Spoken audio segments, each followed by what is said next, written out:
Right, good morning, everybody. We are here today to celebrate the publication of Amanda Brookfield's fabulous new novel, The Other Woman. So, congratulations on Pub Day, Amanda. Thank you. It doesn't get any less exciting. And anything you're going to do anything special today to celebrate? Do you have any rituals? Well, I think there has to be a glass of champagne. I don't possibly two, but actually, it is important to celebrate these things. It's like, if you're not careful, the day slips by and you're worrying about your laundry. I'm going to try and enjoy it. Yes, all that hard work, you've definitely got to celebrate it. So today we're going to talk about a few things. We'll obviously talk about the book whilst trying not to give too much away. And we'll also talk a bit about your writing process, because I think people are always fascinated in what authors do and how the books actually arrive on their screen or in their bookshops. So I thought we'd start by talking about The Other Woman first. So could you just sum the novel up a little bit for us? Well, the starting point for this book was the idea of a character called Fran. And I wanted to write a book where I was actually inside someone's head as a first person. I've never done that before. I've always played the author, more, reporting on people in the third person. So this felt completely fresh and a different way of attacking a book and jumping right in. And I also wanted to explore a character who is in a relationship that has become pretty sour and coercive. I think that's it's very relevant to our times. And I wanted to look at how and why that comes about and what in fact it involves and the pressures, because if you're not actually being beaten up every day, whatever, you can still feel utterly lost and lonely and afraid. And so that was the starting point. I wanted to look at a relationship like that and what it might drive someone to do.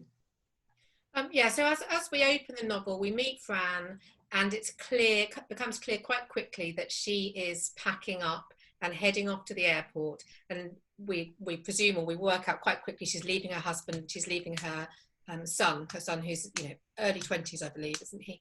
20, yeah. And so she's packing up, she's leaving notes, and off she goes. And it's absolutely one of the best opening scenes I've ever read, because you feel the tension, what a momentous decision she's made, how it's taken her so long to get to this point. Your heart is beating 10 to the dozen. I mean, it was terrifying, exhilarating, wonderful to read. Can you tell me a bit about writing that scene? Yes, and thank you for those words, because I know you've read a lot of books. It's the point about Fran leaving is that she's in danger because she lives with someone who she knows will not like what she's doing. And being inside her head like that was a bit like being inside a film camera, where everything that's happening is sort of through her eyes, very immediate. She's hoping no one can see she's packing. She's chosen this dreadful suitcase because she thinks her husband won't miss it, and it doesn't work. The wheels are wobbly. She doesn't want to make a noise.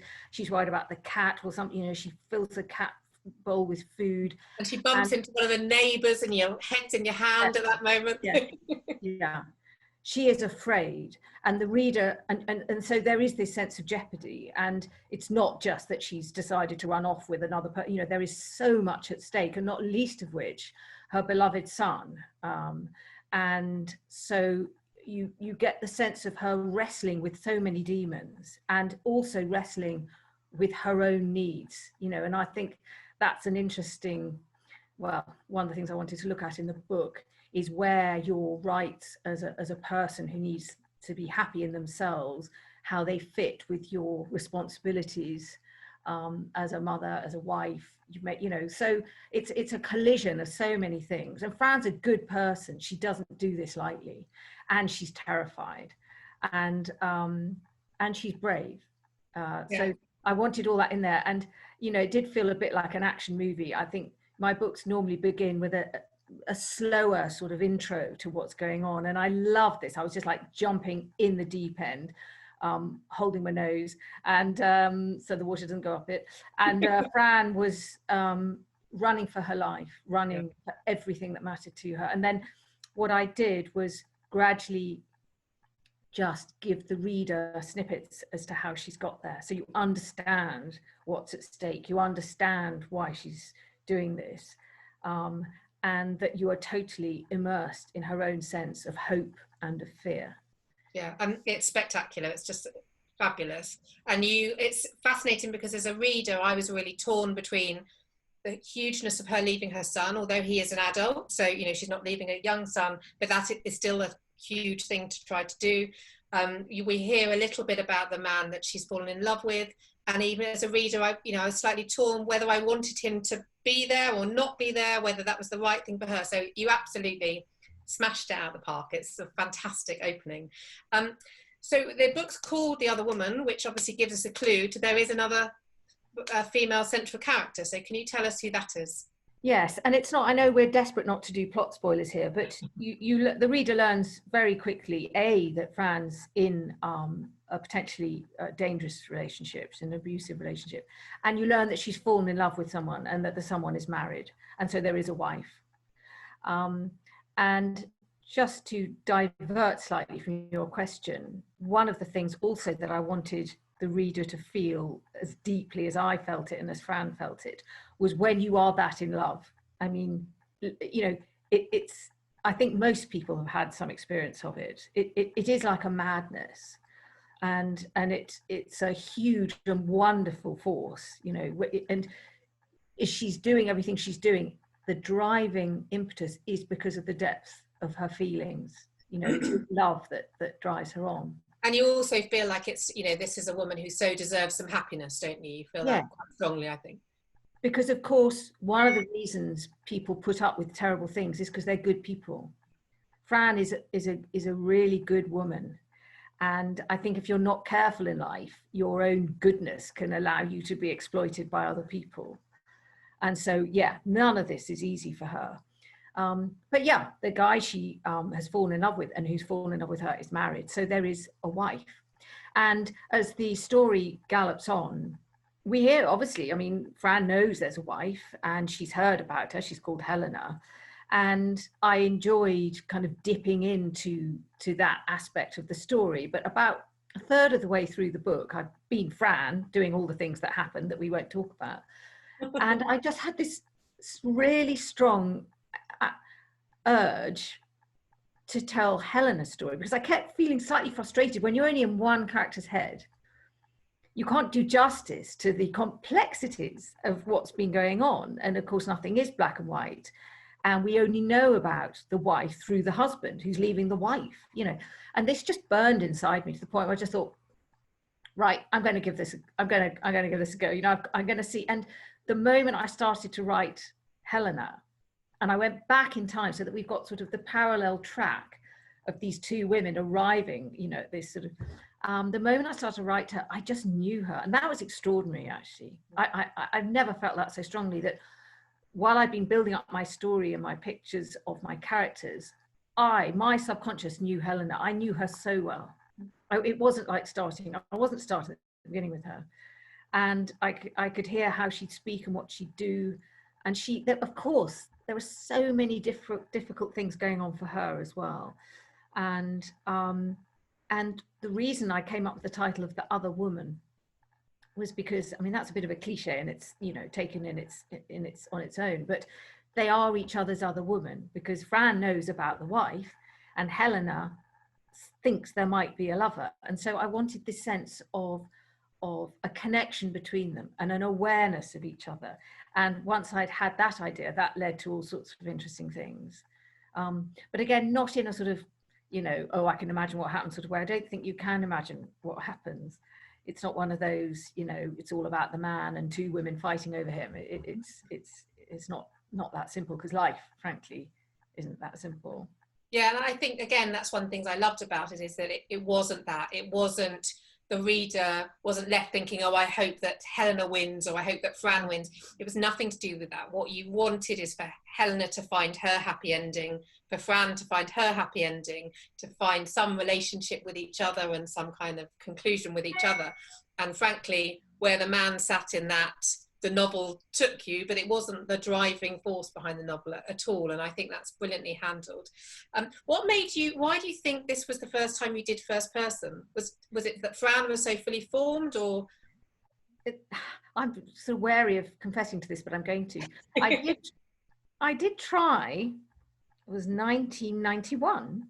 I tried to write a first person novel. Or by then I'd already published 2 books, and I thought, yeah, you know, and I can't describe, I suppose it's the power of the I. When you say I made a cup of tea, I looked out the window, and I don't think I was ready to separate that I from me, you know, because it is a trick, because you're writing as I, but you're not the I. And I honestly, I don't think, and that is the only book I've written that no one has seen and no one will ever see. And I can't quite bring myself to throw it away. So I know where it is. And about once every 8 years, I'll pull it out and look at it and think, is there something here? No, there's nothing there. It's terrible. It's just terrible. And it's part of my archive. So, and that experience made me wary of trying it. So I'm thrilled, because I'm, yeah, you know, I know I've sort of pulled it off, because Fran isn't me, but I think she has all the power of that first person voice that I wanted. Yeah, and they're so different from each other as well. That can be hard to do 2 eyes in the same novel. So to have Fran and Helena, you could put your hand over the names, and the voices speak strongly enough that you know who you're listening to. So, well, I'm glad you said that. And I think actually that was just this thing I was trying to explain, of knowing them and how different they were. And they come from such different social backgrounds as well, and the things they've been through. And you do, I mean, I really like writing a book that was about 2 women, you know, and just sidestepping slightly more sort of well-trodden paths of, you know, who gets together and why. I mean, I'm an incurable romantic, and there's romance, you know, and I love that too. But just letting the strength of these 2 women take the forefront of the story was just such a pleasure, and it happened naturally. You know, I don't really pre-plan my books down to sort of fine-tune points of chapter by chapter stuff. I let the momentum gather, and I keep the doors open and just let new ideas in. And if they're organic, because you've been building on a story that you believe in, then they can be fun and surprising, but feel credible. So I think that's what I mean, because it feels so beautifully planned, because there's some really huge crescendos. You know, obviously can't say what they are, but there are some really massive turning points in the novel that you just as a reader are left so breathless that you just don't see coming. So yeah, you've done it masterfully. One thing you also do masterfully is both our central characters have best friends. So Fran has Mel, and Helena has the best friend Hugh. How important was it for you that your women had friends, and what influence do they have in the novel? Friends are really interesting. I don't think I've done friends enough, actually. I you know, with Fran's friend, they're friends since school, and friends are funny things, because you make them and then they're for life. I mean, you can't divorce a friend, you know. I mean, I know people have tried, but I think it's a very interesting, that bonding that happens with a person, and then they're your friend. And what interested me about Fran's friend Mel is that actually they came together through rather sort of difficult circumstances. They were always thrown together because they were both struggling. And Mel, I think she grows through the book. I mean, she's got issues too, but when it comes to their friendship, she's there for Fran, you know, for all the other stuff. And again, you know, that's things we don't want to give away, but it's, I guess, like any relationship, it's messy and it's complicated, and they're working out some truth as two female friends. They've got stuff to work out, and they get there in the end. And with Helena, I just loved it. Her friend is a man, not the gay friend. He's a very heterosexual man, and they've been out together, and they've done their thing. And I think that's, again, you know, that sort of feels true to me, that you've gone through the hoops of having an intimate relationship with someone, and so they know you really well, and they've got your back. And there's none of that sort of frisson of will we, won't we, you know, which can happen between couples who fancy each other, regardless of their genders and what they're into. And I loved that kind of friendship. It's a very relaxed one. It's a very honest one. And the fact that, you know, the husband sort of bought into this. He's just part of this trio. He just accepts the fact. And their friendship had interesting beginnings as well. So I felt that was a nice way of the 2 women being different. You know, as part of their very different milieu is this type of friendship. They don't have busy mates who are both Yes. girls that they snuggle under duvets with. You know, it was very different sort of support groups for them. Yeah. And it gives you an opportunity to see them in different contexts as well, doesn't it? So it's not always in relation to Jack. It's, you know, they have their own wider lives as well. Yes. And were you in love with Jack as Helena and Fran were? I was, yeah, I mean, not as much as some of my male characters. I mean, he is utterly to die for, Jack. I mean, I completely, I mean, well, I was in Fran's head. I could imagine falling for this guy. I mean, he's so, you know, he's an artist, he's articulate, he's, you know, very not afraid of feelings, he's good looking, he's talented. I mean, talent is such a turn on, isn't it? And I think the other thing that's totally seductive about him is how he falls in love with Fran. And I do think there's another so much stuff to explore in life, but there's a really wonderful feeling you get when you know someone's mad about you. It reinforces your sense of your own worth, you know. And one thing about Fran is her sense of self-worth has been pretty beaten up. Yeah. And she's like a flower in water when she meets you. And, you know, a flower that's been starved of water. She just blossoms because he sees only her beauty and her cleverness and her warmth. And so, well, yeah, I mean, wow, what's not to love in Jack? And then actually, by comparison, we have Fran's husband, Pete, who is pretty irredeemable. I mean, no one's irredeemable and everyone has their motivations, but is it hard to write characters like Pete? Yes, it is actually, because no one is completely bad. Yeah. And so what was important for me with Pete was understanding his origins, understanding his makeup and his disappointments in life. And again, I always want my books to ring true. And I do think people who've been constantly disappointed, they become embittered and they close down and they're looking for people to blame because life's pelting past and they're not getting what they wanted or dreamed of or thought they should have. And so they play the blame game. Whose fault is it? And I think another really understandable thing is that when life disappoints you, when life makes you panicky, you try and control it. And there are many manifestations of that. You know, people who stop eating are often trying to control their emotions. You know, that's, you know, an aside, but Pete has become a controlling person, I think, because life has so let him down in his eyes. Yeah. And of course, there are things he could have grabbed at that would have saved him. He could have been warmer to Fran and less judgmental of their son. Although actually when the book opens, that's another interesting thing, is that Peter's latched on to his boy in a way that, you know, during the early days was not in evidence. And I think that's something, gosh, you know, often as a writer, you imagine things that would make you terrified. And losing the love of my sons, I have two of them, just terrifies me more than anything.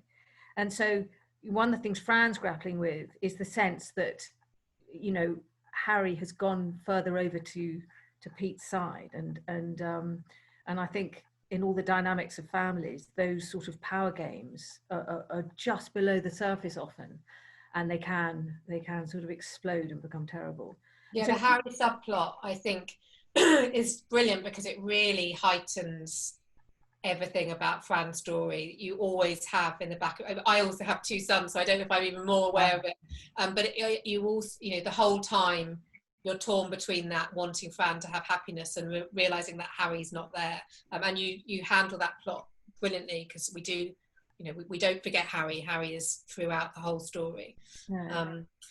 And it's a really hard question, but is there a kind of overall message, or, you know, if you were to sum up The Other Woman, you know, there's an easy question, isn't there? How would you sum it up? If someone said, why should I read The Other Woman? What would you say? Well, I think you'll be entertained if you read The Other Woman. And also, I sort of like to imagine it as a sort of emotional page turner. And you'll be entertained, but not kind of frivolously. You'll be taken to places you recognize, you know, in your imagination or perhaps in real life.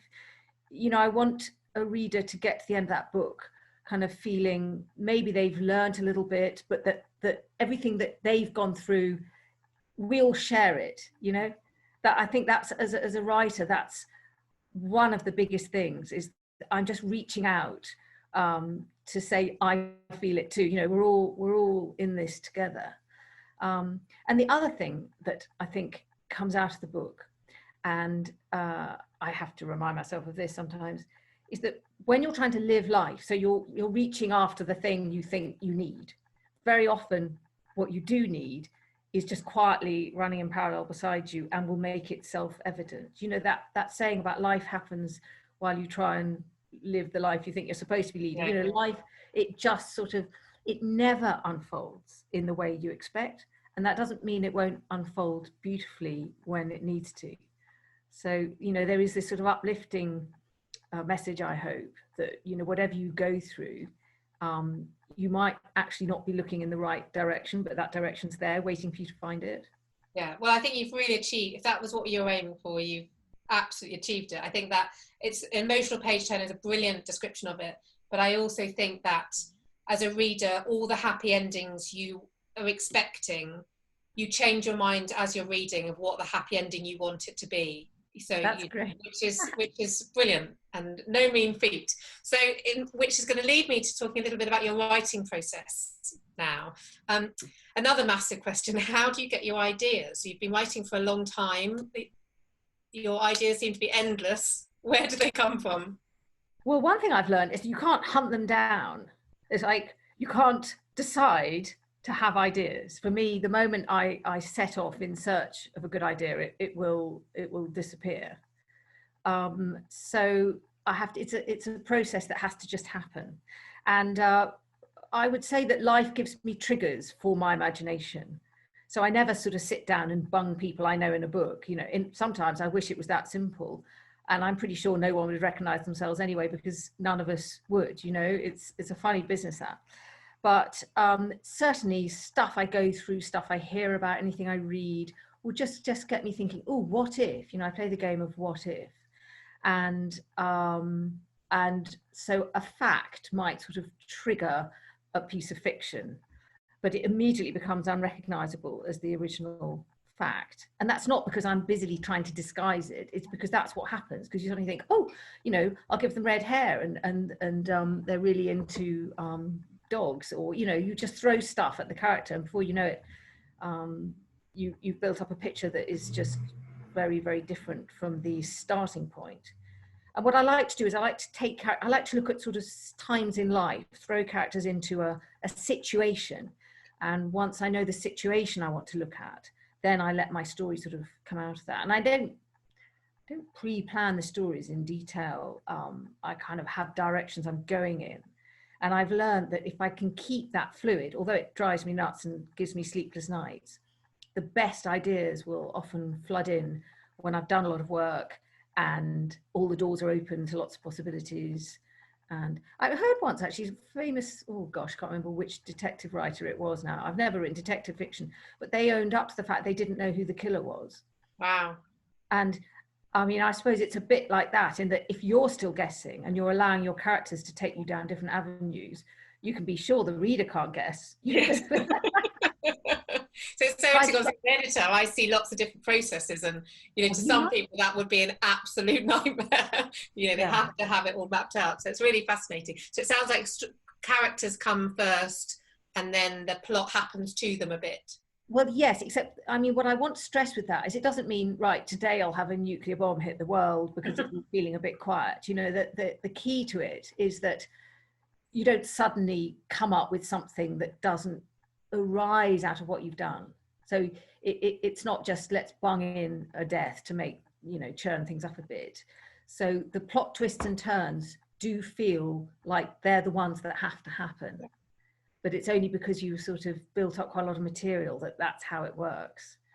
And which is your least favourite part of writing your novels, and what's your favourite part? The least favourite part is the bit, I'm just starting to think about a new book, and this is my least favourite part. When I'm starting to write and talk about the blank page, I mean, the blank book, My favourite part, easily, is when I've done a first draft. And then you've got, it's like a sort of great slab of clay that, I wasn't much good at pottery at school, but, you know, you've got it down there and you're chiseling away, but you've got a bit of a shape and you can see, oh yeah, I can make more of that, make more of that. And actually, dare I say, an editor like you is invaluable in that process as well. Someone who's, you know, read a draft, you can talk to about it and you can start to just shape it into something better, frankly.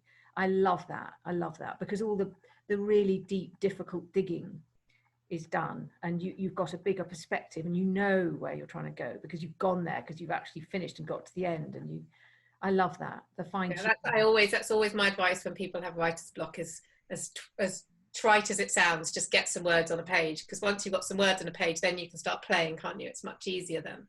I cannot tell you how many times I say that to myself. Just write anything. Yes, you know, no such thing as a terrible sentence. Yes, there is. There is such a thing as a terrible sentence. Have you ever had writer's block? Have you ever suffered from it? Yes. Yeah. And what did cure it? The worst case of writer block I had is, if I ever struggle, it's chapter 4. It's always chapter 4. Right. But the most acute case was, I once did, I mean, they are my sort of, I mean, they've sold very well and I love them, but my Harrison books, Relative Love and The Simple Rules of Love, were about the Harrison family. And it's the only time I've ever written a sequel. And the reason I did a sequel, because I knew Relative Love had just worked so well. And it was sort of, I wanted to do a sequel. And it was this business of having characters that I already knew. The sense of, right, well, I've done, and yeah. It was just debilitating, because you feel like to feel a bit of a conjurer as an author, because you can make anything happen. It's in your remit to say, actually, the great grandfather died in the Second World War and his helmet is sitting on the shelf in the sitting room and they keep Granny's ashes in it, you know. But if you said all that in book 1, you can't suddenly say the great grandfather invented you know, a new method of making beer. I mean, if you said what he done, and so I felt like so much of the story being told. Anyway, the way I got around it, I did keep writing, but I had the palpitating heart every day, the clammy hands, the absolute nothingness. You know, at the end of the day, you've deleted most of what you wrote the day before. You know, I've been there. But I introduced, the key was 2 new characters. And so, you know, it's like a stone in a pond. I mean, it just created new ripples and allowed the story to flow in new directions. And so I did get through it, but it's a bit like drawing up on stage, which I also did once at university. You never forget it. You never forget the silence. With that in mind, what tips would you have for budding writers? Because that's a question we get asked a lot. Well, I think the main tip for budding writers is, well, actually I've got 2. So one is to do it. You know, I think I am very aware. I love talking about writing. Listen, I've been rabbiting on here for goodness knows how long. I love talking about writing, and talking about it is the easiest, most joyful thing in the world. But to just do it, rather than talk about it. Well, you know, all editors know that. They know that's true. People are always asking editors, do you want to be a novelist? And we always say, no, it's too hard. It's much easier to talk about it. And the other thing I would say, and it might sound a bit trite, but it is absolutely true, is don't try and be anyone else. So don't think, you know, I like how Adele Parks does it, I'll do her. You can't do her. And you have to, finding your voice and letting it come out. And again, it won't be in the first sentence. It might not be totally clear in the first book, but that's something. And I still fall into that trap, because I read books that are just utterly brilliant. I feel they're beyond anything I could ever do. And I think, well, I could just write like that, but I can't, because I'm me. And the thing that comes out of me, if it rings true, all our voices matter. And so I think don't try and be formulaic. Don't try and write a bestseller. Don't try and copy a bestseller. Just write your story. I think that's excellent advice. And I think if lockdown has shown us anything, the need for novels and to have other worlds to disappear into, I mean, it's kept a lot of us sane, I think. So yes, the more the merrier. I have felt really lucky. I mean, writing The Other Woman, I felt so lucky to have this job that I love and believe in that was still in demand during this difficult year. Honestly, it was, I've never felt so blessed as a writer. Thank goodness for stories. And so we have been rabbiting on, so I'm going to put everyone out of their misery. But before I say goodbye, is there anything you wish I had asked you about the novel, or anything, last word you'd like to leave with people to entice them to your wonderful novel? I want people to be enticed. I think you are going to love the jacket. Oh, it's a whacker. Jacket is sensational. And, you know, it is my 18th book. I've been doing this a while. And I'm so happy to be able to say, I love this jacket the best. And I know I said that about the last one. I mean, Boldwood nailed jackets, but this is just glorious. Yeah. So, yeah, the whole package, I'm very, very excited about. And I want people to enjoy it and to be able to drop me notes, even if they didn't enjoy it, and to stay in touch, because that's something authors like too. Yeah, I couldn't agree more. Well, you're all in for a treat, and do let us know what you make of it once you read it. Well, thank you very much, Amanda, for spending today with us, and we'll see you all soon. Thank you, Sarah.